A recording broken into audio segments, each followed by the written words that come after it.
this is like fun with other, running friends. So I'm like, I'm going to do it because I knew it would put me in a good mood. You are my BRF. What's happening, Eric? They're for your victory lap. Yeah. Whoa! I just, how did that happen? How did you do that? And all of a sudden I go to zip it up and I'm like, why is the zipper in the front right now? 0 out of 10 on the recommendation scale. I am literally crying from laughter and from so much love. Oh my God. It's like I fought for your cornhole. And he just smashed Arnie like that and said, "You stay out of this, Arnie." And I thought, I don't run to stay sober. I get to run because I am. And there she was, a halo over her head. No, it's not freaking true.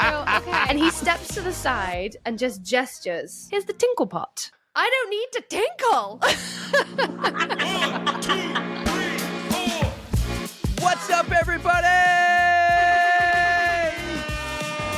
And welcome to a very special OTR Classic edition for the Breast Cancer Awareness Series. So I wanted to do it a little differently here this year. You know, I always do the best of, and that's coming next week. But a very personal, close friend, I've only met her once. I only met her once in person. Granted, it was 2 days, actually, and she watched Adeline at the top of the mountain. But Erin from the Will Run For podcast, we all know her very well. We know the Will Run For family very well. They're amazing. Michael, Tom, Diana, they're amazing. They are the best. And then, of course, there's Erin. And we all lived through the story last year, the last 2 years, where she got diagnosed with stage 4 cancer. And she came to Mount Washington. She watched Adeline when Michael and I ran up the mountain. And then we lost Erin last March this year. And instead of clipping a little bit of her episode and putting it in the best of, I want to kick off every October. Every year we continue to do this breast cancer awareness series. I want to kick off the month with her entire episode, the full guest segment of Erin. Now, she was on for episode 99 as well with her entire Will Run For family. And that's a great episode, but this was hers. And at the time, it was like a couple days before she shaved her head and started some serious chemo and some serious treatment. And it was just this great episode right before I think things got, Michael could correct me, but right before things got worse or things started to go downhill, because shortly after this, she ran the New York City Marathon and crushed it. And then that's when things started to change because she had plans to do the Dopey. And I don't think the Dopey happened. She was there, but she didn't complete the entire Dopey. So Erin's amazing. I want to honor her and play this every year and kick it off because she's one of our favorites. As we all know, Erica met her at the Loopy Looper.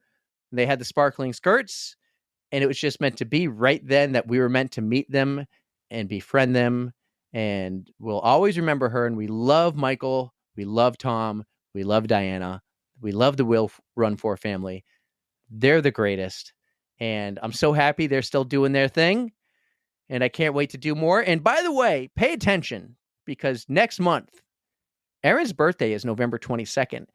I'm very positive Will Run For is doing another virtually live, which they've always done in May, but they're going to do it in November and maybe in November going forward.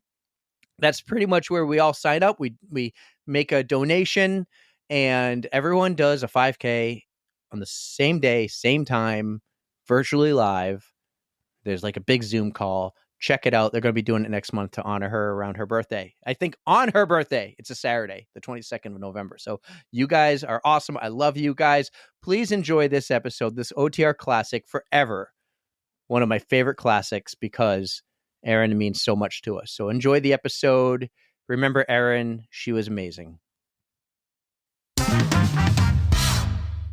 Our next guest on the pod is one of the amazing co-hosts from the Will Run For podcast. Erica met her at the Loopy Looper when they both were wearing sparkly skirts. She wants to pet all the pets, and she's here for our Breast Cancer Awareness Month on the pod to share her story. We are wicked excited to welcome Erin Pets back to the On the Runs podcast. What's up, Erin?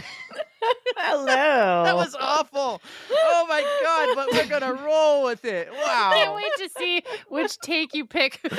Oh, that's the take, the third one. If you want to hear the first two takes, listen after the outro music. Wow. You did great, buddy. Erin, you jinxed me because you were on the Troes. You were on the Troes for us just 10 minutes ago, and you're like, that was really good. Yeah. So it's my. We're not perfect. I totally jinxed you. either way, it's a step above the nonsense that the Will Run For podcast begins with. So you guys are way ahead of us. Not a step above, just different. We're on the same level, and the guy who does the intros has the same amazing hair just like me. So I gotta say, even through all those mistakes, you just bring the energy. You just It's keep true. it It up is high true. the whole time. So that's what I say. You got to bring the energy. But Erin, what's up? How are you? I am fantastic. How are you? Good. Usually I have to I don't know the guest and I'm trying to dig, find some stuff. And then I'm uncomfortable. But now I'm just this is cool. We got Erin Pets. But the funny thing is, I just learned your last name is Pets. Well, that's because it's generally a secret. we're gonna have to bleep it out now. That'd be hilarious, actually. Funny story. Diana Shamrock, we had known each other for probably 2 to 3 years at that point. And I was driving down with a couple friends and they were already there with a couple friends. So they were going to do bib pickup for us. And we had known each other for a long time at that point. And she was embarrassed because she texted me and she's like, I know we've known each other for a really long time, but I have no idea what your last name is in order to pick up your bib. That's great. And it's because I don't put my last name is nowhere on social media. So unless you literally asked me, you would have no reason you would know. That is That's kind right. of a fun I didn't fact know. now. You slept in my camper in my bed and I didn't even know your last name. It's So true. It's true. Not Yep. with you. Not with you. me. No, Not with you me. were not in the bed. My husband was in the bed with me without you. Oh, that's just funny. Yep. I gave up the bed and slept on the bunk bed Good for man. the night. That was a rough man. sleep for me, but it was a good morning. I feel bad for that then. I don't feel bad because you have cancer, as you always say on the podcast. That's true. And then Tom goes, "You don't say. You never mention that." Another random anecdote. Yesterday I was running a half marathon and we had gotten the notification that they run out of medals, that it was an overwhelming amount of signups that they weren't expecting, and that they weren't sure that they were going to have enough medals, because I guess they were assuming maybe if everyone comes, we will not. But they always count for DNSs, but they wanted to make sure they gave that expectation that if you were one of the last finishers, and I was like, oh, I'm definitely not getting a medal because I am way back of the pack now. So we got there, we're running and there's an out and back. And I'm telling my friend Dana, I'm I'm just going to start screaming, I have cancer. Can someone save me a medal? That's awesome. If I heard you say that, I would have been one of the first. Here, you take this. I'll get one later. It's fine. She's like, you can't do that. I'm like, why not? Dude, I give you the pass. Go for it. Yeah, use the cancer I card, use as you call cancer it. card for everything now. Yes, cancer yeah, card absolutely. just gets used for everything. Actually, fun fact, this is our 3rd year doing the Breast Cancer Awareness Month, but you are our first ever guest during the month who currently has cancer. Oh, okay. Typically, everyone in the past, they've been a survivor. Well, they have to be a survivor, I guess, right, Erica? But Yeah. they've been survivors. They Yep. say that you are a survivor the moment you get diagnosed, but a lot of people in the community will call it thrivers. Thrivers. Okay, I like that Thrivers so much and more. thrivers. It sounds so much better. Yeah. Do you know how that came to be? No, I mean, I know that I've seen it a lot. That's probably been around for a long time, but I'm part of a couple different groups, and one of them is the triple negative breast cancer thrivers group, and it's so everybody who's in there is considered a thriver, but the metastatic breast cancer community is kind of its own thing, and we're always going to be in it is usually the feeling on the metastatic breast cancer part of it. So we can get into that part in a little bit, though. Yeah, we want to know more about you, Erin, because Yeah. we had you on with the rest of the Will Run For podcast crew. You guys are awesome, but we didn't get a chance to really dig into you personally. So now that you have your own episode, we do want to get to know you better. So Ooh. what can you tell us about how you started running? Where did your running journey begin? Did you run in high school? Did you play some no. sports? Mm-mm. I mean, I played soccer for some years of my life, but not anything like serious. I was never great at it. But no, I was not a runner until I was in my 30s. I think that I was like, I always say that I was a running dabbler. Like I would Okay. think to myself, oh, I want to be a runner. So then I would go out and I would try and run a mile and I would hate it. So then I would quit. Or like I would do That's it a for like common occurrence. 2 weeks and then I'd be like, all right, this is dumb and I'm not doing it anymore. So I was never consistent with it. So like many times through probably my 20s and early 30s, I would like think to myself, oh, I'm going to do this. Like couch to 5K, let's go. And then I'd like quit. And then sometime around 2013, 2014, I had a lot of stress in my life and I was going out on like daily walks to sort of just like for some mental health. Yeah. Little release. Yeah. And so along the way, I was doing it so frequently that I'd be like, I wonder if I could run to that like mailbox or like, so then I would like trot to the mailbox and then I'd walk again. And so I kind of like became an intervaler accidentally where I would just be like, set small goals of like, oh, I'm going to run like the half of the block. And since I did it, and so when people always ask me like, what's my advice for first time runners? It's always that like, don't just go out there and try and run a mile because a lot of times that's what makes you give up because you're like, oh my God, this is so hard. And so I think that I found that once I like actually took it slowly and that's where I was able to start to enjoy it. That really So, is great advice. And yeah. yeah, I second that 100%. I always struggled just getting into it. I was a fair weather runner. So yes. if it was raining, if it was cold, I'd be like, I'm not going outside. And I would usually just like, today's a beautiful day. Let's get outside. And that is exactly the way to do it. Just take it easy, step by step, landmark by landmark, whatever it takes. Yeah. Yeah. At the time, did you already know Michael, Tom, and Diana? No, not at all. None of them, not even Nope. one. Mm-mm. So the running community is how you met Yeah. the three who are now your co-host, and one of them, your Love it. roomie. Yes. So what was the introduction to the running community then? That's a good question, actually. I mean, so when I first started running, I was definitely one of those people who was also like, oh, maybe I'll do a 5K now that I'm running. And then I'm like, I'm never going to do anything more than that. And then you run the 5K and you're like, oh, maybe I could run a 10K and on it goes. It plants the seed. So I think when I signed up for my first half marathon is the first time I sought out like run community of like, I kind of want to find a run club or I want to find something to like have other people who are like minded and want to do this kind of thing.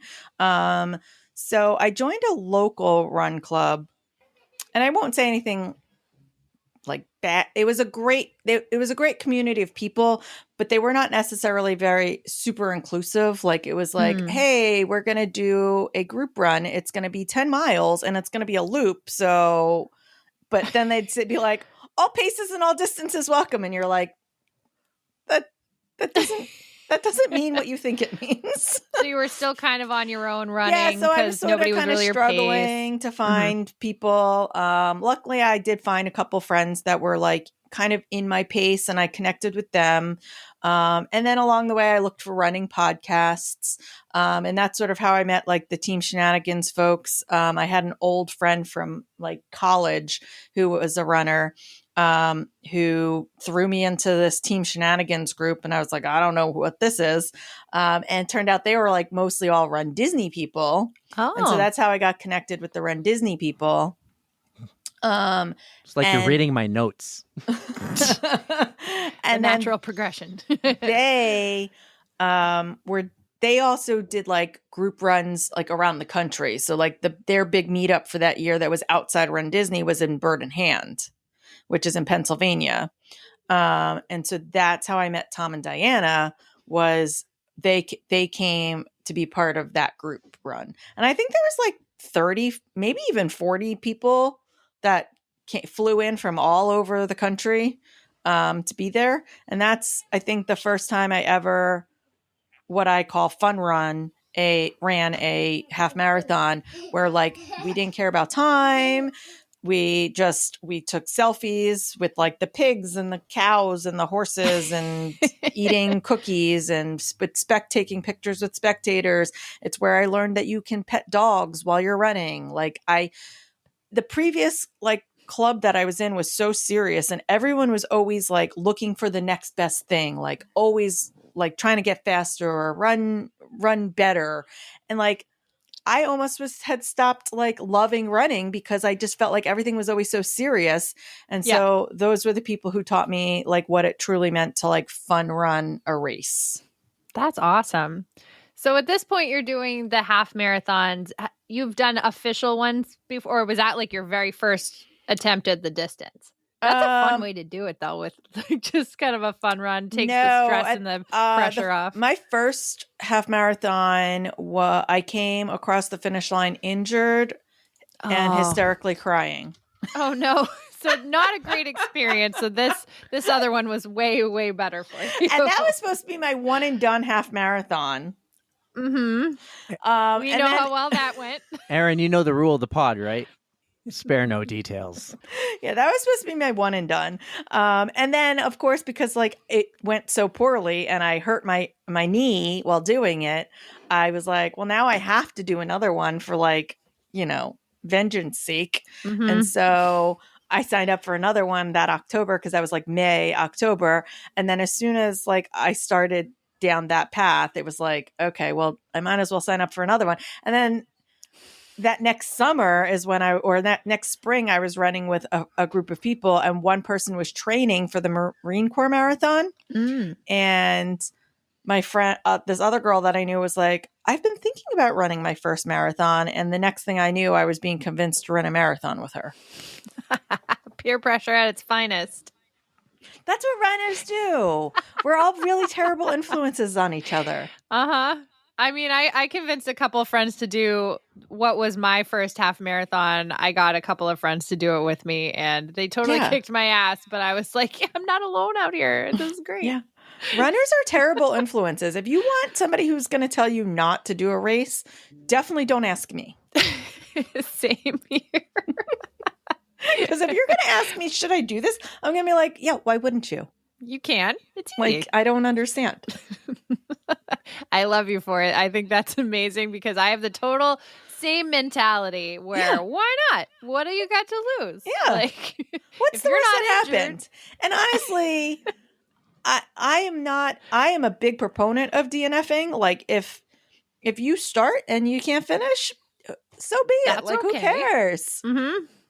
Like, there's no shame in a DNF. I know it can be very hard and very emotional for some people, but I love a good DNF.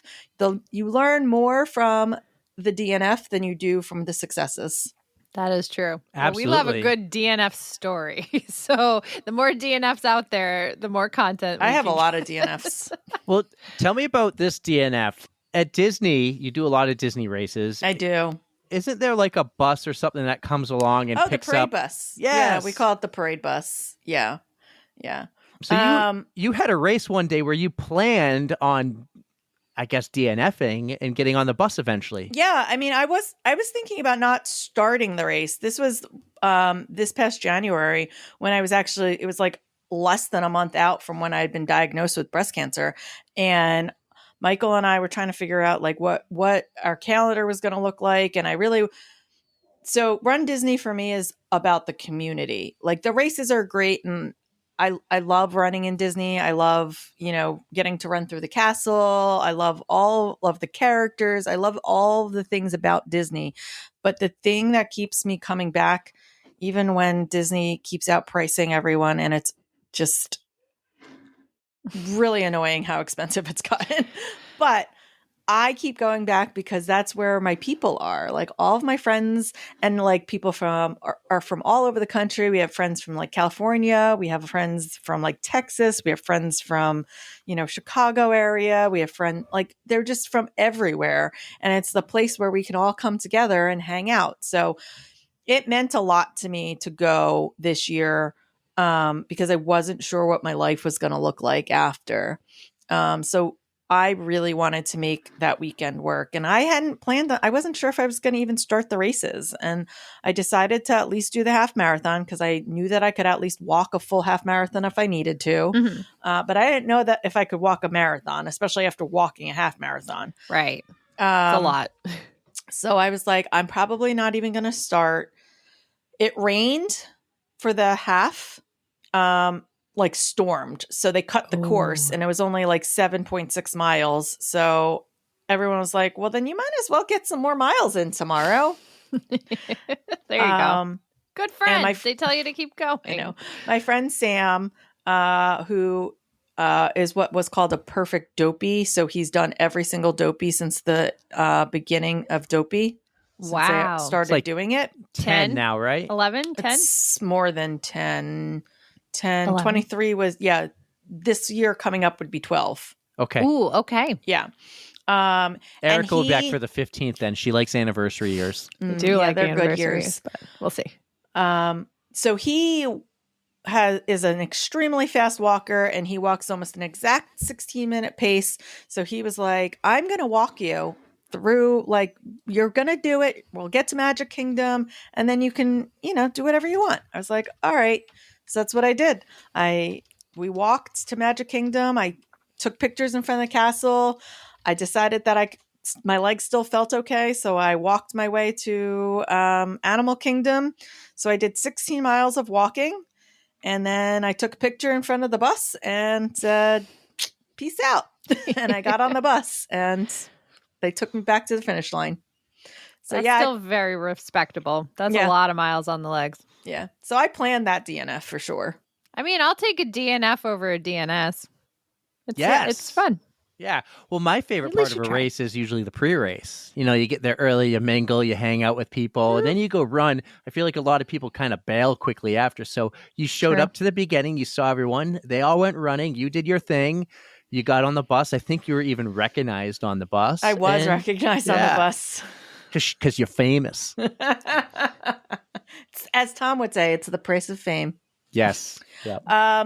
Actually, when you guys come down to do Run Disney, you will find out that the party is at the finish there for sure. Oh, no way. Okay. They have, they've got the DJ, they've got characters. Well, like it's because for the pictures. race starts at a godly hour in the morning. That's true. They have the beer tent, so they have they have beer and pineapple cider, and everyone just kind of hangs out. Where do they do it? Is it in the parking lot or is it like in the park? It's at the park. It's so you end coming through Epcot at almost every race, basically, and then you come back and around towards one of the parking lot that's in Epcot, and that's where they have like the whole finish area set up. Well, I'm sold. I'll go down again. And if you do the marathon, you can around the world it. So you get. I heard come about in, that. You come in, you get your first beer at UK, and then you go to Germany and you get your beer in Germany, and then you go to Mexico, you get your margarita in Mexico, and then you cross the finish line with your margarita in hand. I am obsessed with that idea. I would totally do that. That's so cool. For a while, there was no. Actually, I probably can still say that. There was one marathon at Disney. I went over the finish line sober. I had to think about that. But This is Disney. Everybody's got to have a good time. I Why not? can't wait. I'm more likely to show up there for the 20th anniversary, so another 8 years or so. Maybe sooner, we'll see. Maybe Disney should invite podcasters out there to run their races in live podcasts, but that's for another time. But Erin, you are here because we love you, but you're here especially this month in October because it's our Breast Cancer Awareness Month. And like I said earlier, you're our first guest who is currently thriving and has breast cancer. But we met you 2.5, 3 years ago at the Loopy Looper. You're the first podcast in the running world that we actually started to follow, and you're the only other running podcast I listen to weekly. Like I'm dedicated on Mondays to listen to it. That Where there's the other ones that just tune in when like something happens I want to hear about. But then at some point during our, like, we've talked and we've communicated and we've met everyone. You had me on your podcast a year ago Yeah. before your diagnosis. And then less than a year ago, you were diagnosed with breast cancer. So let's start there. From what I remember listening to your podcast, you were in a rut. You're like, I'm thinking about getting a run coach. You're trying to get back into a groove. Something was going on. I think you knew something was going on, but you didn't know what. Yeah. You don't want to spend a lot of your life doing the like what ifs and like, was this, and should I have known and blah, blah, blah. I mean, you do, you go through that. Like there's no way anyone who ever has had a diagnosis of breast cancer or any kind of cancer hasn't thought to themselves, should I have known? Should there have been other signs? What if I had found it earlier? Anyone, at least in my stage, like I would say at stage 4, like, I mean, I was diagnosed from the start with stage 4 cancer. So there is a lot of that feeling of like, what could I have done and should I have known sooner? I will say that for like the last 2 years, and I'm not going to like go spend a lot of time going down this rabbit hole, even for myself, but for 2 years, I've been saying something is wrong with my body. I mean, I was fatigued all the time. I wasn't recovering from my runs the way I used to. There was just something was off, and I kept going to the doctor, and I kind of wrote it off as long COVID. Like I probably had COVID, and it's probably just, this is going to be it now. I'll have no proof. There's never going to be a time. It's just my gut instinct that, there was something there, and maybe my body spent that much time trying to fight it off before it couldn't anymore. And me running through some of that and that fatigue was because my body was still trying to fight the cancer before it actually became known to me. So I can't say for sure, but I will say that for 2 years of my life, I felt like something was wrong. So any listeners out there, if you think something is wrong, fight for yourself, advocate for yourself, go to your doctors, keep saying it, keep shouting about it until someone finally finds something, because you know your body, especially as a runner. Like, you know what you have felt like in the past. And like, I'm not saying that your bodies don't change. It's true. Like, I had my hormones checked to see whether I was in perimenopause, because I thought maybe like I'm 40. Like, it's possible I'm going to go through menopause soon.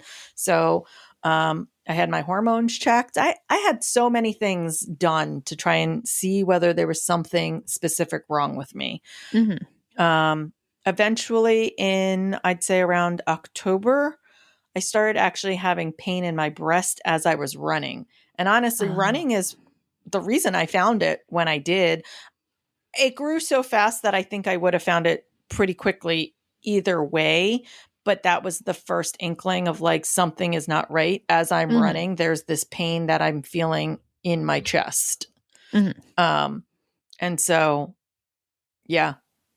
So it was like a different pain, like nothing you've ever felt before, just from regular, I guess, movement, bouncing. Yeah, the bouncing. It was different. Honestly, the bouncing started feeling weird. Like my breast felt heavy, and like I don't even know how to explain that other than like, if you're a woman, you might understand, like, when you as I'm making the gesture for Eric here, holding my boobs. I got the moves. Like when you're holding them, like you can tell like one feels a little bit heavier suddenly. And like if you're a woman, like when you have your period, things can change. Like being a woman is not a fun thing sometimes. Like the amount of things our body goes through. And so I think that at one point I chalked it up to, I must be like getting my period soon. So maybe it's just like, that tenderness you get sometimes. And I chalked it up to that. And then I was wearing a vest during a trail run. And when I pulled it, like I felt like this weird, like pain in there. And I didn't have what would be considered a traditional breast lump, because it just became a mass, like a big ball, super quick. And so even when I went to the doctor the first time and she felt it, she was like, it could be just a cyst because it doesn't feel like a traditional breast lump. Mm-hmm. But by then and it was a good 5 centimeters. By the time I went and got my PET scan, it was 9 centimeters, which is like the size of a Ooh. grapefruit, apparently. Oh my It's God. big. Yeah. You're our first guest with metastatic breast cancer. I'm almost 100% positive of that. Tell us more about metastatic breast cancer. And I think yours it's going to be there for a long time, right? So This isn't one that goes away quickly or easily. This will be an educational podcast for your guests because I Honestly, will for me say too. I had no concept of any of this stuff. Like none. The amount of different types of breast cancer that are out there in this world is insane to me. You could have 50 women in a room and everybody could have a different subtype of breast cancer. That is From mind-boggling. stage 1, stage 2A, stage 2B, you could have stage 1 with, or you can have stage 0. You can have stage 3 with lymph node involvement. You can have stage 3 with like 8 lymph nodes involved. You can have stage 3 with only 1 lymph node involved. You could have stage 3 with HER2 positive. You could have, but negative for your other 2 hormones. You could have triple negative. You could literally have 50 plus women in a room and we could all have a different kind of breast cancer. Wow. It's insane. Metastatic breast cancer is, I think, the preferred term these days over stage 4. They still call it stage 4, but for the most part, if you are stage 4, the community generally calls it metastatic. And I think part of it is because the treatments have come so far that when you hear you have stage 4 cancer, you just immediately think you're going to die. Like that. I've always thought it was terminal. And I think that's why a lot of people don't like to use the term stage 4 anymore, because that is that's what everyone thinks of immediately. And that's what I thought. Like, to be told I had stage 4 cancer was the most devastating thing that I think that I could have ever gone through. I thought I was going to die this year. Like I just immediately assumed I was going to die. And I love my care team. I have said it many times, especially having talked to other metastatic cancer patients. My care team has never once said, I'm going to die, or like made me feel like, as other people have said, like I have an expiration date. Like anytime I've ever asked a question, anytime I've ever done anything, my oncologist has always said to me, I can't give you an answer to that because everybody's cancer is different. All we know is that our only goal is NED, which is no evidence of disease. So their goal is no evidence of disease, so that when I do a scan, there's no evidence that there is a tumor present. It doesn't mean that I'm cancer free. I will never be cured, because that is the difference between stage 1 to 0 to 3 is they can go into remission and be considered cured. I, as a metastatic cancer patient, will never be considered cured. I can never go fully into remission and fully cured.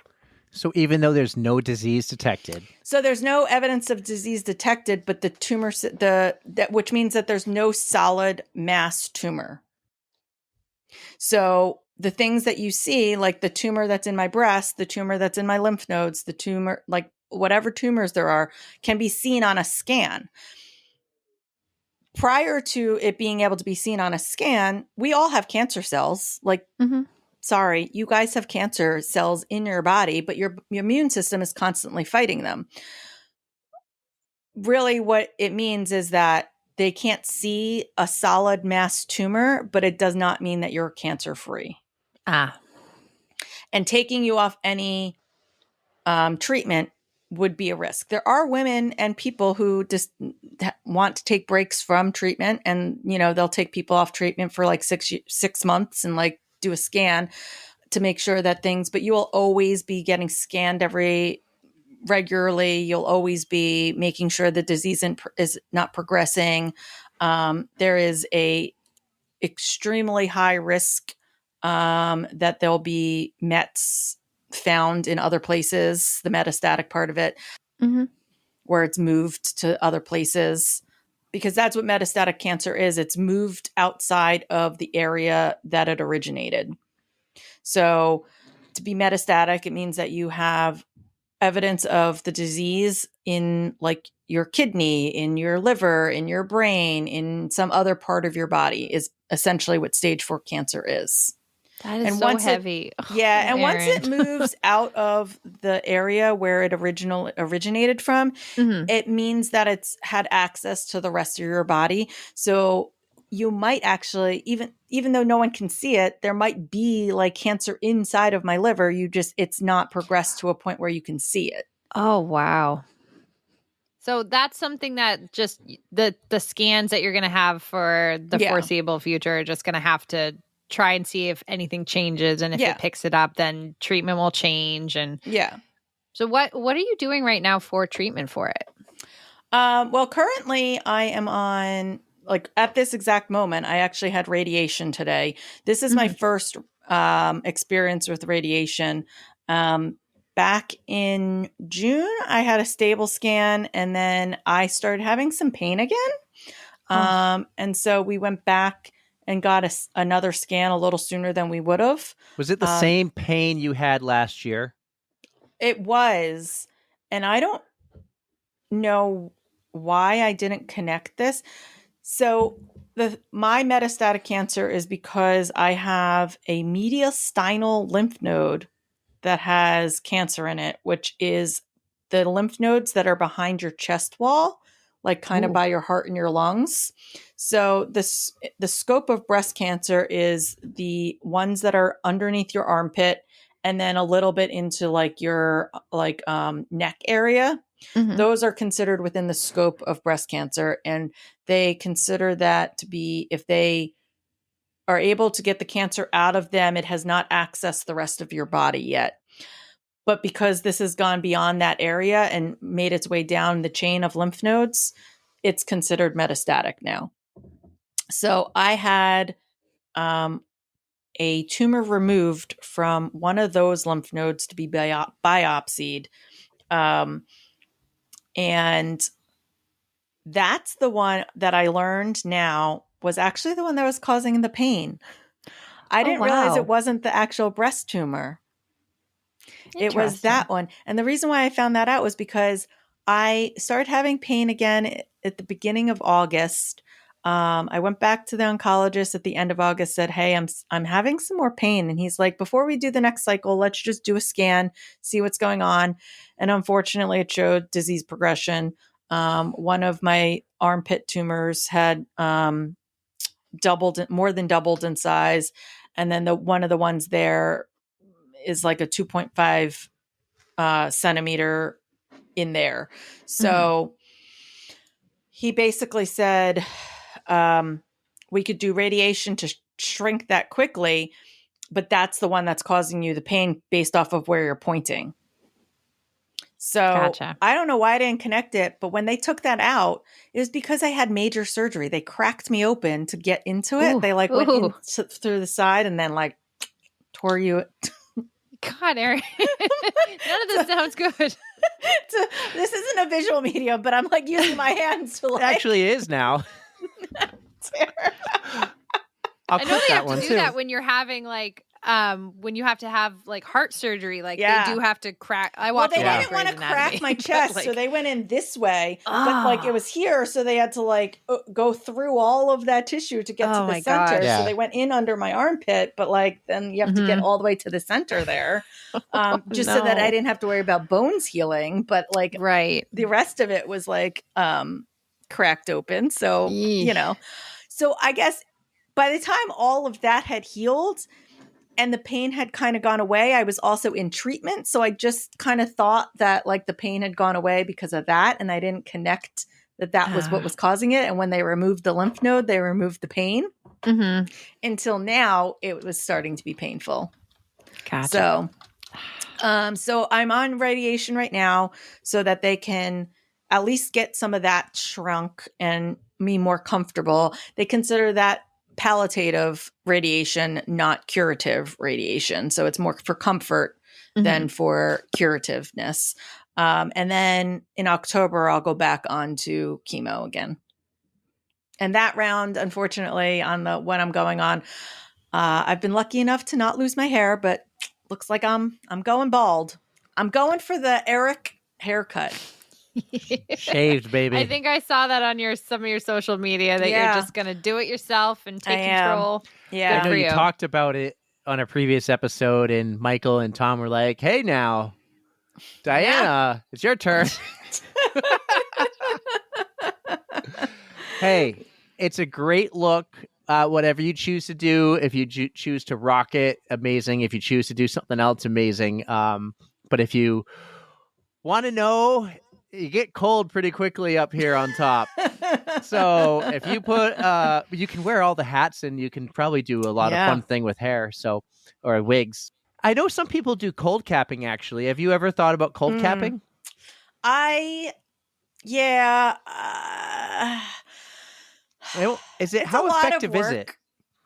work. It depends on the person. Right. It's like everything else. Like it's like me. If you ask me, what's my favorite run shoe, or like what do you recommend for your run shoe? It's It's very personal. Like everyone's foot is very different. Like it's the same thing with cancer. It's like everyone is just different. Like some people don't lose it as fast. Some people lose it in clumps. Some people get a thinning. Some people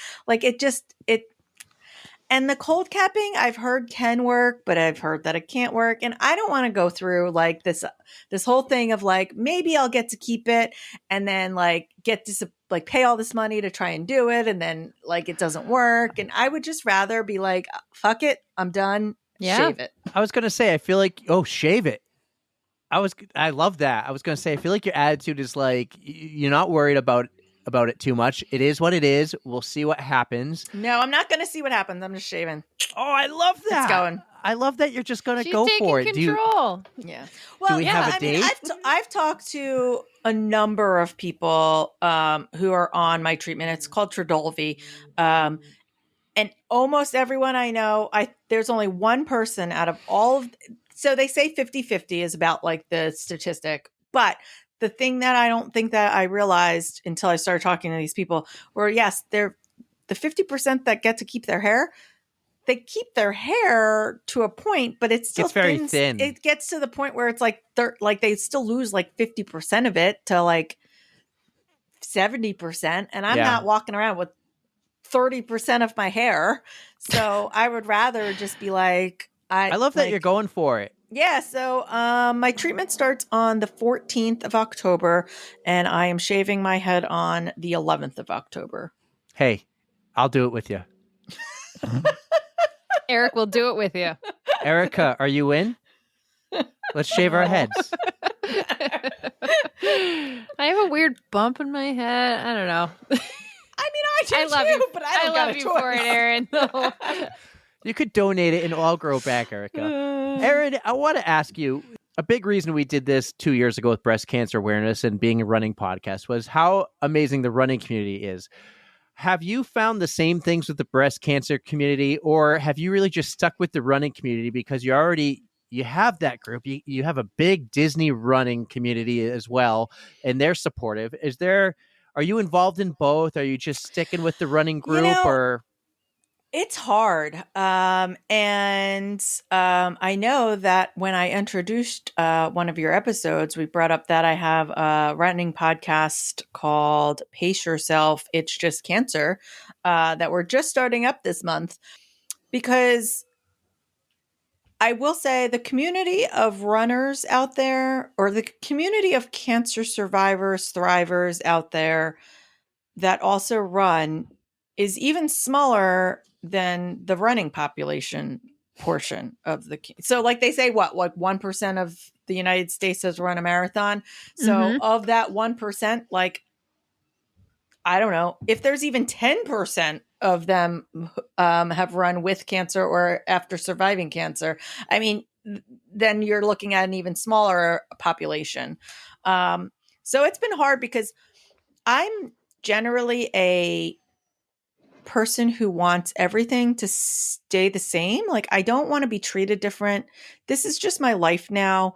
I have been saying, like, metastatic cancer, if you can control it, yes, there's a lot of things that like are unknown constantly, and treatments are changing constantly, and something will work for like a year from this is what I'm getting from like most of the community. Something will work for like a year, 6 months, whatever. And then you have to move on to another treatment and that'll work for a year. And so there's constantly these changes and all this stuff going on.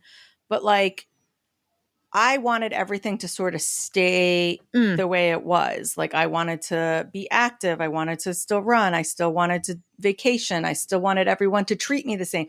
I didn't want like all this sympathy. I didn't want all these people being like, oh, I'm going to pray for you. Oh, you're in my thoughts. Oh, like I get that. Like, that is well-meaning and I understand where it's all coming from, but I am still the same person. It's a chronic illness at this point. Like, treatments change, but ultimately it's like anybody else who has an invisible disease. You hear about people who have POTS now, which is huge, much bigger post-COVID. You hear, people who run that are blind. You have the entire Achilles organization who like athletes with disabilities. That's all this really is at this point. It's just a disability that I have ultimately. And it is actually an ADA protected disability, stage 4 cancer. So it's just a chronic illness I have, and I have to learn how to manage it, but still live my life. And I think what I have struggled with is that the cancer support community is wonderful, but a lot of it is talking about cancer. And you don't want your life to revolve around the cancer. You just want to be normal. You want to be you. So I get that. That sounds so weird to say. Like, the cancer community is just cancer, because obviously that's what it is. Well, here's my breakdown of it. Cancer community versus running community. A cancer community is the type of people who you all have cancer and you're here to talk about it. And I'm here if I don't have cancer, but let's just say you're talking to someone else who has cancer. The two of you are going to talk about it, and you're there to talk to each other and to hear each other out. And I'm there for you type of person. Where the running community in my mind is more that motivational kind of community. And they're the ones who will kind of like pump your tires or motivate you, like, you can do this and you got it, because they do it for anyone who wants to run a marathon or a half marathon or a 5K. And they're going to do it as well for you to battle cancer. You can do it. You got it. Versus maybe I'm completely wrong, but that cancer community will be like, I'm here for you to listen. Yeah. And there's something to be said for the cancer community, because like, I follow like a ton of like meme cancer IGs, and like I'm all about the humor and the dark humor, and they always reference like cancer muggles, like Harry Potter, like being a muggle. Like, cancer muggles just don't get it, and it is true to an extent. Like, it is impossible, and I said this on our podcast yesterday when we were introducing this podcast. It is impossible for somebody who hasn't gotten diagnosed with cancer to understand what it is like to have that defining moment in your life where you know that nothing will ever be what it once was. Like, no matter how much I say, like, I want to be treated like a normal person, I want to like do all the things I've always done, inherently my entire life is different than it was before December 14th of 2023.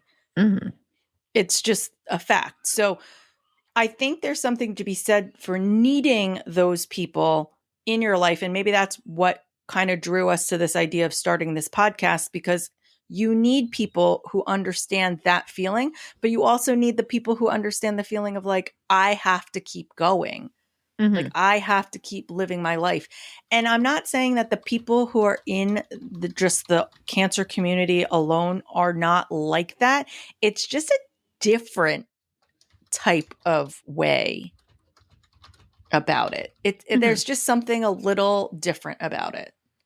I think your podcast is going to be great for the cancer muggles, because I think it's going to help us understand a little bit better of what you guys are going through, because honestly, all of this, the jargon going on, I have no idea. Yeah. And it is hard to relate. And I want to treat you guys normal, but it's going to take an adjustment for me. So I need to hear from all of you about how you're feeling and how I could be a better support system for you without making you feel that certain type of way that you don't want to feel, like I think it's going to be beneficial to both parties, because you guys all have your different experiences and we're just kind of on the outside. We want to be there for you and we just need to know how. We need to know the right way. So Yeah. you guys are going to be a great I will say, show. Here's one thing you don't say to a cancer patient when they say, like, your mortality is in front of you every single day of your life.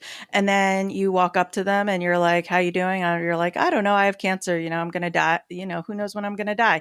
And then you say, well, we're all going to die someday. And you're just like, cool story, bro. Wrong answer. See, that's something we're learning, and I will know never to say to someone. Who have said it to me is absolutely insane. Oh my God. Why do you think they say it? Are they like? Don't know. They don't know what to say. It's They're because you don't know what to say. Yes. Just watch their eyes glaze over, like, oh no, I made a mistake. We're still like normal people. We just have cancer. I don't know. But they feel the need to say something, and that often is what ends up being said. Yep. Well, Erin, I don't know if you know this. You said you want to be treated just like a normal person, but you are not a normal person. Not only do you have cancer, but you're training to run the New York City Marathon and the Dopey Challenge. That is not normal, but that is awesome. Stay inactive. Inactive treatment. Yeah. Yeah, it's hard. It's been harder than it's been even harder than I expected. And like, I should have expected it to be hard, but I think it's still harder than I expected. I am so much slower than I used to be. And I'm going to give a huge shout out to the Back of the Packers, because I finished a half marathon yesterday. I think I was 14th from last, and it is thin at the back of that pack. And I will say this race was really great because they had water and the stations were up all the way through the end. And I've heard lots of stories where that is not the case. So they still had all the pizza. They still had all of the goodies at the end of the race. So that was really great. But man, it takes you I have even more respect than I ever did before for Back of the Packers, because you hear people like, there's the elitists runners out there who whatever. But then you hear like some professional runners who are like, I have more respect. Like, I can do a 2.5 hour marathon, but I have more respect for the people who have to be on their feet for like 8 hours to even to get across that finish line. And man, let me tell you how hard it is, because even my training runs now, it's like, God, like it just takes so much longer to do that training run.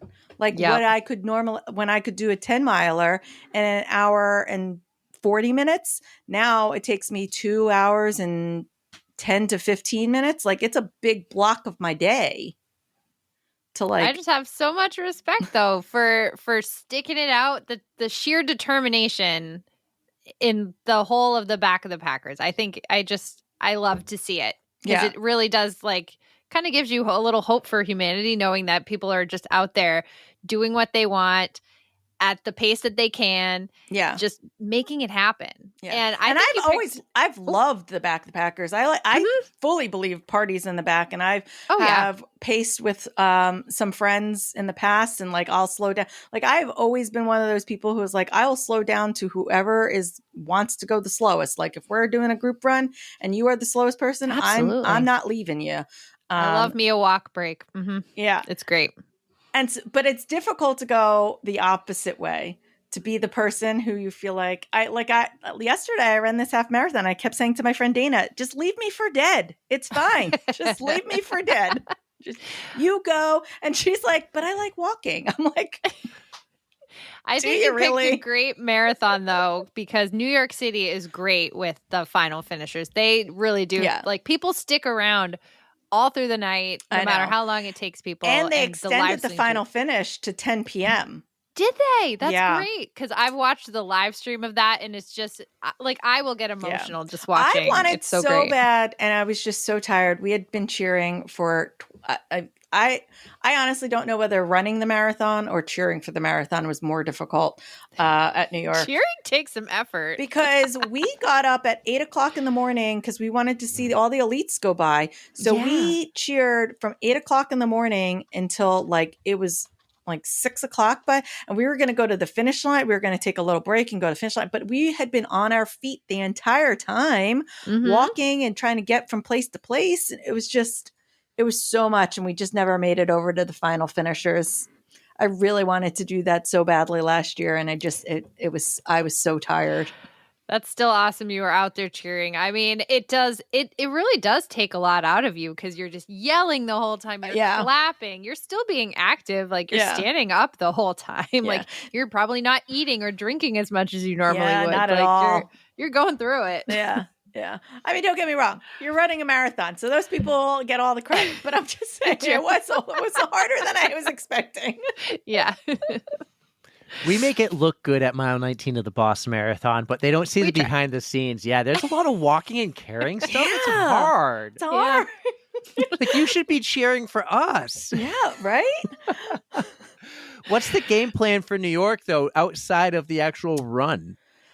Well, so I actually raised $5,600 for Fred's team, which is Sloan Kettering Memorial Hospital. It's a research hospital. It's like always in the top 5 cancer hospitals in the United States, ranked every year. It's a research hospital. They do a ton of really amazing stuff. It's one of the top in the nation. And when you run for Fred's team, they're actually the team I ran for when I ran New York last time as well. But I ran it in honor of some family members who had passed away at that time. But this time I'm running it for myself, obviously. But I decided to raise money. The nice thing about Sloan Kettering is or Fred's team is that you get to choose where your donations go. So really? Oh, that's cool. Yeah. So when you sign up, you can designate where you want your money to go for research. So last time I did melanoma because one of the people that I was running for had died of melanoma. Obviously this time I did breast cancer, but yeah, you can run for liver cancer, for throat cancer, for lymphoma, for leukemia. So you can pick where your money is which pot your money is going to go to. That's amazing. So I raised about $5,600. I may post again and see whether I can get a little bit more. Yeah. But I will be going to like that dinner. I think Friday night is when that dinner is. And then I got the start tent. I raised enough money to get to the start tent. So, and Fred's team has its own transportation bus, so I don't have to worry about transportation. Beautiful. It was actually really why I did Fred's team again, because I really wanted the transportation and not to have to worry about the ferry or like picking a bus or like any of the logistics. Good thinking. Clutch move. And then I got lucky. I reached out to Fred's team because, they're the second largest New York City charity. The first one being Team for Kids, I believe. They have a huge, huge, huge, huge team. But I figured they would have more connections. So I emailed them and I just said, hey, I know that cancer is considered part of the ADA, disabilities. Is there any way to get athletes with disabilities, or like what are there any options for it? Because I will be in active treatment. And so they reached out to their contacts. I filled out some forms and they got me the designation. So I actually will get to go off in wave 1. Oh, great. Because I would have probably been in wave 5 and kind of at the back of wave 5, and I wouldn't have started until like 11:30, maybe even a little later. But now I will actually get to start with wave 1. So I will start early and have a huge buffer of time is my hope. And the huge crowds to keep you Yes. going. Yeah. And knowing you, and when we had you on last time, you have good runner's etiquette. Oh. You know how to run/walk in a marathon with lots around you. And I imagine because you do think you're going to be a back of the packer, people will be passing you. Yeah. And you know what to do, unlike others. Move over to the side so that people can pass me. Raise your Raise my hand if I'm going to walk. Give high fives to all the, since you're on the side, give high Pet fives to all everyone. the dogs that I can find. Yes. Oh, you got to get the Kelly Roberts dog counter. Oh, yeah. I also It's want not to find the trademarked or duck. anything, but I want to find the duck. There's a duck on First Ave. So I'm thinking of the one that there's like a duck that actually runs like races. So this is different. I think, No, but this that's is awesome. This is the duck that chases the runners and then comes back and then chases some runners and I comes think back. it's the same duck, Erica. Is it? Oh, Yeah. because I see it with like little shoes on and stuff, Yes. and it's just really cute. So okay, I don't think It's the same. I don't think a duck actually runs a marathon or a full race. Well, I'm not This- saying it runs a whole marathon, but like I think I said race. Correct me if I'm wrong. But Maybe a 5K. I don't know, but that's cute. maybe the New York Mile or something. I'm all about that. Yeah, so I'm gonna have to remember on race day to look for that duck. Well, you come up with your list of a few things to do in that race, and I'm going to come up with mine because we have Pod Fam in New York City, and that is my sister You have Hannah. literal famine. We have Allie G. I think there's Yes, going to be we a lot do. of people out there. I have a feeling like Josh Vernon will be out there. So if he's out there, we'll say, hey, you He's gonna got be to hanging find with all Erin. the Peloton trainers. Yeah. Yeah, go find Bex. It's, That's a challenge. It's Wrinkle the duck. Wrinkle. His name is Wrinkle, and most of the headlines do say Duck runs New York City Marathon. He didn't quite run the I marathon. have been but yeah. misled. So you've been misled. Damn I headline. think I found him on Erica's Instagram over here or spreading TikTok. fake news. Hey, I didn't write the headline. That's cute. I think though. I follow Wrinkle on TikTok, actually. He runs his own TikTok account too. That duck can do it all. So now, sticking to you not being normal, Erin, after the New York City Marathon, you're already deep in Dopey training. Yeah, I'm just gonna like maintenance Keep it run going. my way to it's Dopey. just icing on top of the Just gonna cake. Maintenance No big run my deal. Yeah. Yeah. So this will be my first official Dopey. The year that I signed up for Dopey originally, for the anniversary year, I had said that if I was ever going to do Dopey, it would be for charity and for an anniversary year. So for the 10th anniversary, I had signed up. I raised money for American Cancer Society before I even had cancer. And then I got a stress fracture. So I ran the 5K, the 10K, and the half, and then just cheered the marathon. That's awesome So- that you pipivoted. Yeah. 'cause I would have been probably in the like depression hole where I'm like, damn it, I should be out there, but I mean, I was kind of. It was not like easy. Like I think we did a whole episode that year too on the emotions of running, and we let everyone send in their stories of like the hardest parts about like running and like when it's hard, like running is hard, and like when you're running when you're injured, it can be like really mentally difficult to like be watching all of your friends do this and have to like erase your entire training schedule or your entire race calendar. So I had said that I had no desire for doing Dopey after that. That was just going to be my like one and done, whether or not I did it or not. And I was ready to stick to that until I got cancer. And then I was like, well, fuck. Now I feel like I gotta like prove I'm gonna show you that I cancer. can do this shit.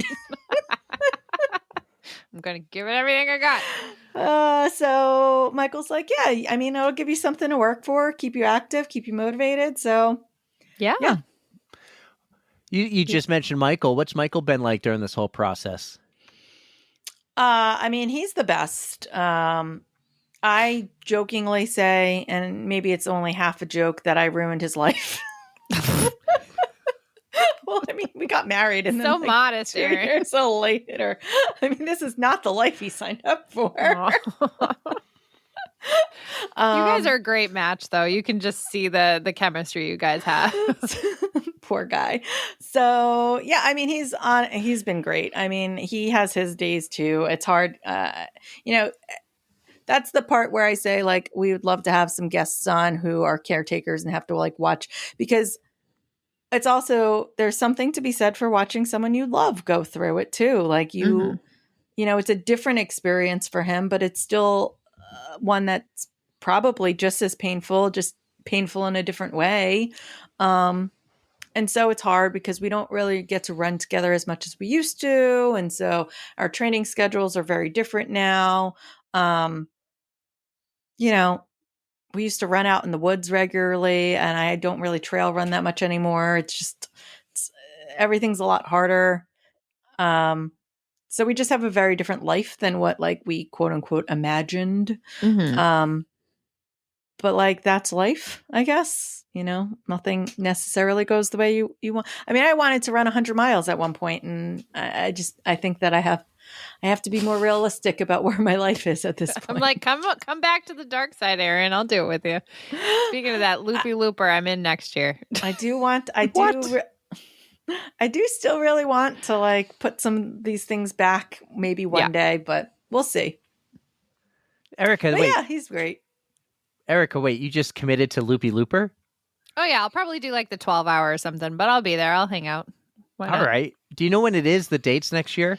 It's usually the first weekend in August. That's why I'm only going to do the 12, because I'm still, I think, this is off topic, but Anchor Down, which is the weekend after Loopy Looper, they just announced the theme, and I think it's like, I forget what it was, into the Forged and Fire was this year.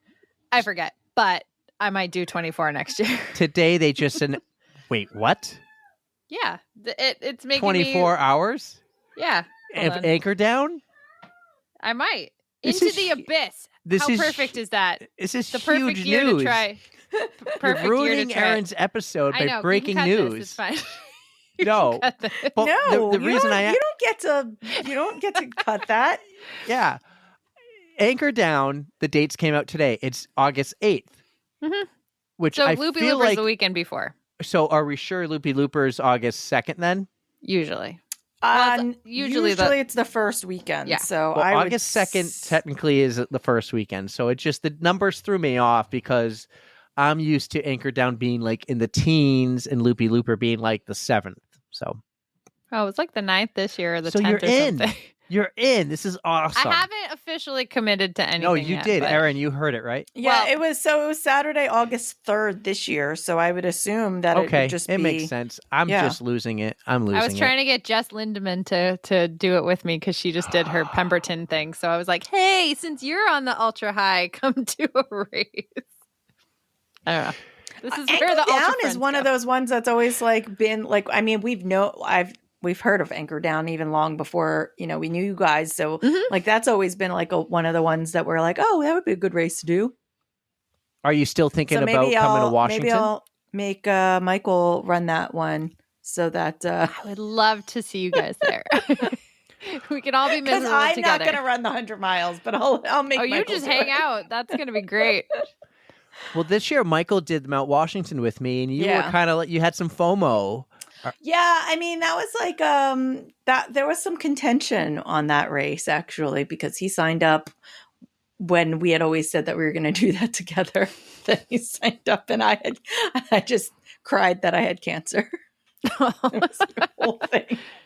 You guys got to do it again then. But you had Both a great time. Oh, you yeah, went camping. It was fantastic. You got to hang out in the car with a wicked Sammy. cool kid. Sammy was really great. Yeah. Let's be honest. It was Nala. It was Nala. Yeah, I'm not gonna lie. It's all about the dog. All about the dog. Who I still like regularly tell her I love. Yes. Sometimes she's messaging me about something, and then I'll be like, "Oh, by the way, tell Nala I said hi." Mm-hmm. Well, Erin, you're a fan of the pod. I believe you're part of our pod fam. I think you know what's coming up next. We have two big questions. Oh, I should have thought about this. Yes. So my first one is the Code Brown Commandment. And you know very well what a Code Brown is, but we've expanded that to an oh crap moment. And a Code Brown Commandment can be a way to avoid an oh crap moment. So, or like tips like thou shall use diaper rash cream when you chafe. Post chafing, by the way, guys, not during your run, but Yeah, because I remember when we did this with the other podcast. Was this where we talked about this hand sanitizer? Oh, it's like icy hot for your butthole or something. icy hot for your cornhole. Your cornhole. There we go. I knew it was something like that. Classic. I'm really bad about this because I don't really take care of those things. What about I eat Indian food the night before races sometimes. So Thou shalt push the limits. How's that, Erin? Yes, I like to push the limits. Is there a Code Brown commandment for someone going through breast cancer? Maybe not running wise, but oh man, yeah. So I actually have the so I was told you either have one or the other. You either have extreme constipation or you have There is no in between. The diarrhea, and there's like not much in between. Oh, and no. so I unfortunately got the constipation. And you would think like that means that's not unfortunate, but it actually is. Like it's like by like you have treatment on Wednesday and by Sunday you haven't pooped. It's oh rough. God, that like sounds you're just terrible. You're putting more food into your body and you're just shoving it down and nothing's coming out, so it just keeps on piling on. You're just piling and piling and piling. You're welcome. You're very welcome. And so I have spent a lot of time trying to figure out how to combat constipation. And my best friend is yogurt, actually, these days. Probiotics, man. Natural probiotics. I take a probiotic pill, but I also eat a lot of yogurt now. So if you're having issues the other way before a race, eat some yogurt. It's got some good gut health going on there. I like it. I like where you went. We never think about that because everybody just talks about like shitting themselves when they run. But when you can't go, it is so uncomfortable. You get bloated and you just feel gross. There have and been you're like, actually mornings where I'm like, oh no, I need to poop and I can't poop. How do I make myself poop? Before a race? Because otherwise your stomach feels like that hard, like, and you're like, oh God, now I have to run with this. Yeah. So thou shalt eat your yogurt to stay regular. I was trying to give Erin a quick buyout by saying something like "thou shall get checked," but she understood the assignment. No. She knows we're on the runs. Real. No, this is more real. I mean, you wanted poop conversation. Yep. I'm going to give you a poop conversation. Love it. Understood the assignment. You brought it. You delivered. All right, Erin, I've got one for you too, and this one, I don't know. It could go either way, like as a difficult or an easy question, but we have our Spotify playlist, and you guys picked a great one last time. Was it Foo Fighters? I think you guys picked one of the Foo Fighters songs. Tom. We let Tom pick. Yep. So Tom seems to be a big pick one music yourself, guy. though. Will this be weird? I don't listen to music like at all. Like I'm not a music person. Like, I mean, like I know music. I know what's out there. I listen to but I even like regularly, like not on a run. I don't listen to music. I listen to podcasts and I listen to audiobooks.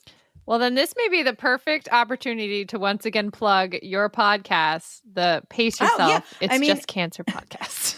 If you would like to listen to a podcast while you're running, you can listen to, as of October 1st, you can listen to Pace Yourself, It's Just Cancer, or the Will Run for podcast. That's perfect. Yeah. We've got a weird vibe. Both of them are going to end up with like, we're a whole vibe. Two different vibes, but they're vibes. I love it. Maybe I don't know if I can add a single episode to the playlist, but maybe I'll add Eric's Inside the Runner Studio to the playlist. That was a great episode. Best of both worlds. And that's actually, I wanted to ask you this. On your podcast, all you have different roles. What are the roles that you do when someone's like checking out the Instagram or listening? You do a lot of the artwork, I think. What else do you do? Yeah, I do all of the artwork and like the episode descriptions. Michael does all the editing. Diana's just the talent. And she also looks pretty. Did you see Erica there? She's like she's me. just a talent. I'm like, yay, it's me. And Tom's just the sexy host. You can't That's you.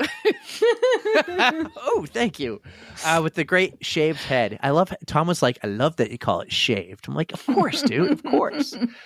Well, Erin, this was awesome. Listen, you've been a friend of the pod for a long time.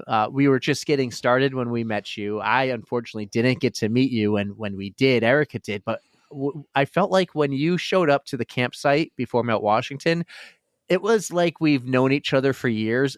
And we realized later that we just actually met for the first time. Yeah. I just think that shows like this whole community, running and podcasting community, is a lot of fun. You guys are wicked cool. I enjoy it's my favorite part about the community, actually, is that like you connect with people so much that when you finally do meet them in person, you're like, oh, shit, we've never met. Yeah. And it's real weird. Yeah. I love it too. It makes it so much easier because I get awkward around new people, and if I get to talk to you ahead of time, it's more of a comfort thing. And I was like, all right, we can be real with each other. I can be weird around you. This is good. Well, Erin, this was awesome. Thanks so much. I want to give you one last chance to either pump the tires for the new podcast, for your current podcast. Where can people find you? Do you have anything you want to say to anyone? Is there anything we might have missed here before we go? Floor is yours. Oof, that's a lot of things. Well, you can find me along with like almost 5 years of back episodes over at Will Run For Podcast on Instagram. You can find our new podcast, paceyourself.itsjustcancer on Instagram as well. There is a little period in there. You can find me at Erin Just Keeps Running. There are periods between each of the words on Instagram. I'll have all this in the show notes. I think the period, by the way, is a nice touch. It looks cleaner than like the underscore. Yeah. I take offense to that. Thank you very much. I like my underscore. But continue. I actually went back and forth. I did it like both ways, and I was like, which way do I like this better? And I decided on the periods. So you can find me there as well. I don't know. For all the women out there, check your boobies. Advocate for everyone out there. Advocate for yourself. When you know something is wrong, you know your bodies.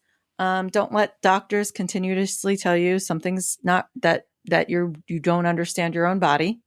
I think that's the biggest thing is advocating for your own health, no matter whether it's an injury, whether you think you're sick, whether you think you have cancer, like whatever it is. Running injuries, it's the same thing. Like if you think something is wrong with your foot, something's probably wrong with your foot, even if they're like, oh, it's fine. You're walking. They're like, no, there's a pain. I feel it. Like something's wrong. Like advocate for yourself. Well I said, feel like Erin. that's a big message everyone said the last 2 years of our breast cancer month is advocate for yourself. Yeah. If you don't feel right, go to the doctor, tell them, stick up for yourself, advocate. So I thank you so much for coming on. You actually told us a while back that you would.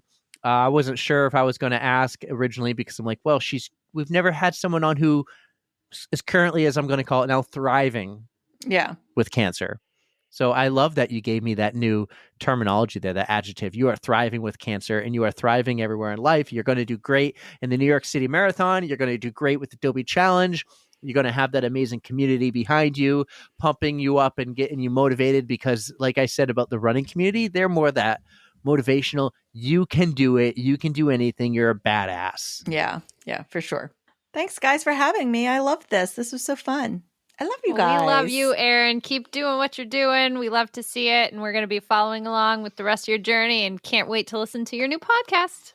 Thanks, guys. That's right. Say hi to Diana and Tom and Michael and Ollie and everyone else. Mikey. Well, Mike. I've been saying it right all episode. I've been saying Michael. But say hi to all of them for us. There's no right or wrong. They're all Except for wicked Mikey. awesome. He's going to It's hate gonna that. be Mikey from now He's on. going to hate that. You're all wicked awesome. You like that? I threw a little Southern and a little New England in there. You're all wicked awesome. But hey, thanks so much. I can't wait to see you again in person, maybe at Mount Washington or maybe sooner. Yeah, for sure. Well, guys, I really hope you enjoyed that. That was a lot of fun. Erin is a huge, big member of our pod fam. She's right here on my poster for the foundation. She's been a part of this for a long time, so I'm thrilled that you came back on the pod to share your story. Erin Petz on the On the Runs podcast. Bye, guys.